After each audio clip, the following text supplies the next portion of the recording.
Hello everybody, my name is Rachel and welcome to a very abbreviated wrap-up this week. I have been sick for most of the week and I haven't read that much as usual. I tend to just watch television when I'm not feeling great rather than reading. So I've only got actually 3 things to talk about this week. I spent most of my free time watching season 3 of Babylon 5, feeling sorry for myself, and crocheting a sweater. So, you know, it could have been worse. I'm feeling a lot better, but I'm not 100% yet, and my voice is really messed up today. So let's get into it. So the first 2 things that I read this week were volumes 1 and 2 of Misfit City. I think that the writers' names are Kiwi Smith and Karl Lustgarden, but I keep forgetting, so I will correct myself in the description down below if I need to. And I believe the artist is Naomi or Franquiz. I think she goes by both. It's about a group of teenagers in a small town called Cannon Cove that is primarily known for being the filming location of a cult children's adventure movie from the 1980s. It's basically a tourist trap now, known for its connection to this very famous movie, and they have their own famous pirate, Black Mary. The girls come into possession of what may be a treasure map, and they are searching for the pirate treasure while some other people want to get their hands on it first. There's nothing really original about this story. I've totally read this plot before, especially in middle grade novels when I was a kid, but it was really fun. And it was great because it was a really diverse cast. I really enjoyed that. And it was just, it was well done. It was well written. I really cared about the characters. And frankly, I'm a bit disappointed because it just ended and there doesn't seem to be any more. The storyline is mainly wrapped up in 2 volumes, though there is kind of a teaser at the end of volume 2, the one thing that wasn't answered or concluded. It could be the next adventure. I hope they bring it back because I would love to read more of Misfit City.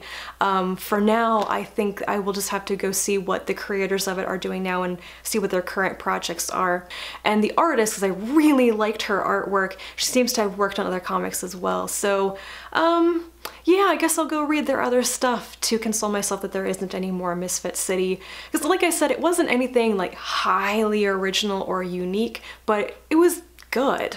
The one other thing that I finished this week was my reread of Witch Week by Diana Wynne Jones, which is a Crestomancy story.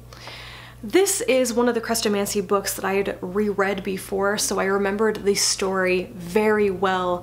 And much like Charmed Life, the previous book, I remembered it, I liked the story, but also when I came back to it as an adult, I disliked a bunch of the characters in a way that I did not feel at all when I was a kid. It's set in a boarding school in one of the alternate parallel worlds of the Crestomancy universe.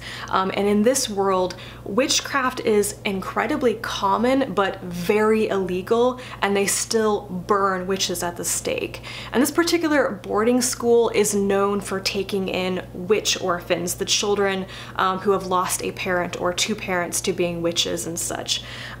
So it begins when one of the teachers finds an anonymous note that says there is a witch in this class, which is a pretty serious accusation to make.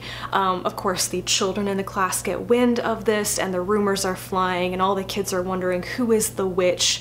And the story is mainly told from the perspective of a boy in the class who finds out that he can do spells, and a girl who is named after a very famous witch and thinks she might also have witchy powers. And so you have these kids who are just behaving awfully to each other. There's so much school bullying, but also there are some kids who are blaming their own witchcraft, what people see on other kids. I'm just gonna let this other person take the fall for it. That means they're gonna be arrested and burned at the stake, but as long as I don't get caught.